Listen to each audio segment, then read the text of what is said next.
First of all, welcome to Vishal sir. It was a dream to have you here. Sir, question आपकी current videos हम सारे देख रहे होते हैं, उसमें से एक question आ रहा था, actually it's a confusion. कि as we say that Imran is a cult leader, he is a cult following. Pakistan में जितनी भी सियासी लीडर हैं, चाहे मौलाना, factories, madrasa, they are producing their cult following.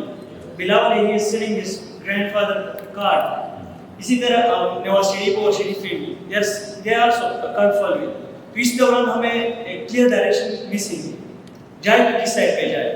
आप देख रहे हैं कि it's a battle between pro establishment and pro mix establishment. एक पार्टी से जो pro establishment पे और दूसरी उसकी हाथों से रील हो रही है. तो क्या हमें अभी इस वक्त उसको सपोर्ट करना चाहिए उसकी हाथों से रील हो रहा है कि नहीं, हमें उसको शिकार बनना चाहिए, बनना देना चाहिए.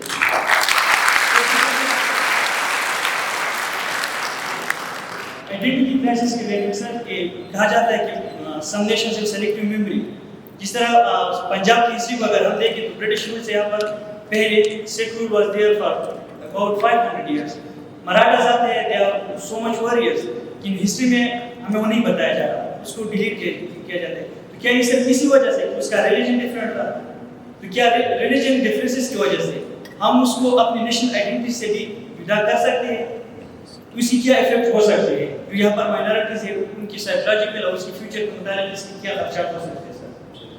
और सर तीसरे क्वेश्चन अगर आप इसका आंसर दें, why sir the great past slogans, जिस तरह ट्रम्प ने दिया अमेरिका में सेट कर दिया कि we want America great again, why they don't go to the future? जिस तरह इमरान खान इधर बात कर रहे हैं कि वी वांट रियासत Medina which was 1500 earlier, why we don't look to the future? और ये लोग इसको क्यों बाय करते हैं सर? इसकी कंफ्यूजन. Thank you sir. अच्छा, पहला क्वेश्चन थोड़ा अनक्लियर था आपका. मेरा ख्याल आप ये पूछ रहे हैं कि why don't we support the man who is fighting against them, right? तो उसमें देखें, ये है बेसिकली जो चीज़ लोगों को डिफरेंशिएट करती है वो आइडियाज़ होते हैं. वो सिर्फ कोई ख़ास यूनिफॉर्म पहन लेना या उतार देना नहीं होता. वो ये होता है कि आपका नज़रिया क्या है चीज़ों को देखने का. तो वो नज़रिया पहला ये होता है कि आपने प्रो एस्टैब्लिशमेंट का टर्म यूज़ किया, तो उसकी बेसिक आइडियोलॉजी क्या है? Number 1, all civilians are bad, number 1. Number 2, one man can fix everything, ठीक है. Number 3, there is a cultural project of the establishment in all realms. हमेशा रहा है 70 साल से. कल्चरल प्रोजेक्ट अपना साथ लेकर आते हैं, ड्रामाज हों, फिल्म्स हों और चीज़ें हों. इसके अलावा चौथा ये होता है कि वो appeal to honour and authority, ये चारों चीज़ें होती हैं, ठीक है. पाँचवा एक प्रो तालिबान फैक्टर होता है, ठीक है. और छठा ये होता है कि उसमें थोड़ी मिसोजिनी भी होती है, ख़वातीन को साइड पे रखते हैं, क्योंकि ख़ातून तो उस पेट्रियार्की को बाय नहीं करती ना जो मैंने और आपने माशरा तश्कील दिया है पिदरशाही का. वो तो काउंटर नैरेटिव देती है आपको, इसीलिए आपको पसंद नहीं आती कि ये बराबर कैसे बैठ गई है हमारे. तो माशाल्लाह ये 6 की 6 चीज़ें दोनों में पाई जाती हैं, खान साहब में भी और जिनकी आप बात कर रहे हैं उनमें भी. तो डिफरेंस क्या है? मैं तो सिर्फ ये कहता हूँ कि इज़ अ सिविलियन डिक्टेटर. उसकी वजह यह है कि अगर आपका कल्चरल प्रोजेक्ट यही है कि माशरे को आइडियोलॉजिकली पुलिस करना है, और साथ साथ ये कि मैं TTP से बात कर लूँगा लेकिन PDM से बात नहीं कर सकते बैठ के, और इसके साथ साथ ये भी कि पार्लियामान की तौकीर वाली चीज़ और वो सब. तो आपने कहा कि और लोग भी कल्ट हैं, बेशक हैं, क्योंकि असल जो चैलेंज होता है वो किसी लीडर से लड़ना नहीं होता, वो मैथ्स को अपोज करना होता है. जो लोग आपके इर्द गिर्द इकट्ठे होकर आपको कहते हैं कि तुम कैसे इस ग्रेट लीडर के खिलाफ बात कर रहे हो, that is the bedrock of fascism. Germany के अंदर भी फाशिज्म जो है वो डायरेक्टली इस तरह शुरू नहीं हुआ कि हिटलर ने आके गले काटना शुरू कर दिए. पहले वो दमाग पैदा किए जो उसके लिए जान देने को तैयार हों. बेयर हॉल पुच जो एक इवेंट था 1930s में बवेरिया में पहला नाजीज़ ने किया, जिसमें आके लोगों ने जाने भी दी, मारे भी खाईं, वो बिल्कुल वैसे ही था जैसे अभी रिसेंटली यहाँ पर हुआ है. तो उसमें यही था कि आइडियोलॉजी एसोसिएशन सिर्फ एक पर्सनैलिटी के साथ होती है, ठीक है. और कहा जाता है कि अगर ये नहीं आ रहा तो फिर हमें कुछ भी नहीं चाहिए. We don't need the nation, we don't need the country, even our lives are meaningless without him. तो इसको देख के मुझे तो सबसे बड़ा थ्रेट उनसे महसूस हुआ, इसीलिए मैंने ज़्यादा क्रिटिसाइज़ किया उनको और कहा कि he is larger than life as far as the cults are concern. क्योंकि बाकी तो अनपॉपुलर हो गए ना, इररेलेवेंट हो गए.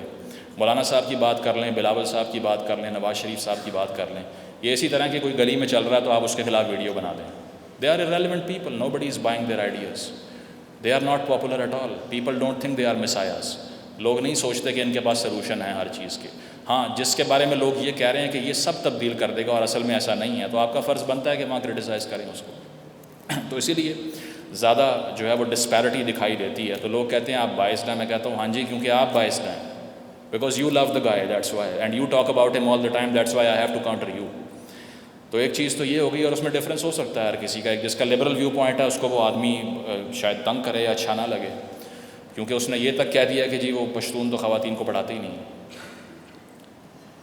جب باہر جا کے بات ہوئی اور کسی انٹرویور نے کہا کہ وہ جو کر رہے ہیں افغانستان میں, لڑکیاں نہیں اسکول جا رہی, کیا اس کی لاجک ہے؟ آپ تو کہہ رہے تھے غلامی کی زنجیریں توڑ دیں انہوں نے.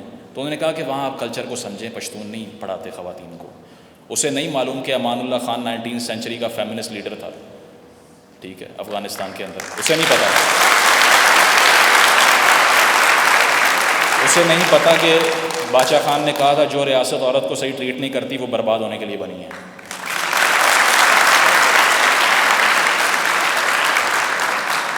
اسے عبدالصمد اشرفزئی کے نام کا نہیں پتا جو پشتون تھا جس نے کہا کہ عورت اور مرد برابر ہوتے ہیں. تو اسی لیے ایک آدمی جو اس پورے معاشرے کو ہی پیریفری پہ دھکیل رہا ہے اور کہہ رہا ہے کہ یہ اصل میں تو دہشت گرد, مطلب جو طالب ہے وہ پشتون ہے, اصل میں وہ برابر چیز ہے آپس میں, تو مجھے بڑا ڈینجرس ویژن لگتا ہے یہ. تو اسی لیے اس کو زیادہ کرٹیسائز کیا. اور جو آپ نے کہا کہ کیوں لوگ فیوچر کی بات نہیں کرتے اور کیوں لوگ پاپولسٹ ہوتے ہیں, تو وہ اسی لیے کہ اپیل ٹو آنر جو ہے وہ ہمارے ایموشنز کا حصہ ہے. پاپولسٹ کیا کرتا ہے, وہ ایشوز پہ بات ہی نہیں کرتا, وہ صرف یہ کہتا ہے گریٹ کنٹری بنائیں گے, حق باطل کی جنگ ہے, وہ چور ہے, وہ ڈاکو ہے. آپ کتاب پڑھ لیجئے ہیننا ارینتھ کی اوریجنز آف ٹوٹالیٹیرینزم, وہ تمام اتھارٹیرین لیڈرز کو ڈیفائن کرتی ہے, اور اس میں وہ کہتی ہے کہ ان کے پاس سب سے بڑی کوالٹی کیا ہوتی ہے, they have no personal project in politics, they just come in to politics by saying کہ جو باقی سارے ہیں وہ برے ہیں, and they give you an avenue. وہ صرف آپ کو ایک اسٹیج پرووائڈ کرتے ہیں کہ ہماری اسٹیج پہ آئیے اور باقی سب کو گالیاں دیجیے.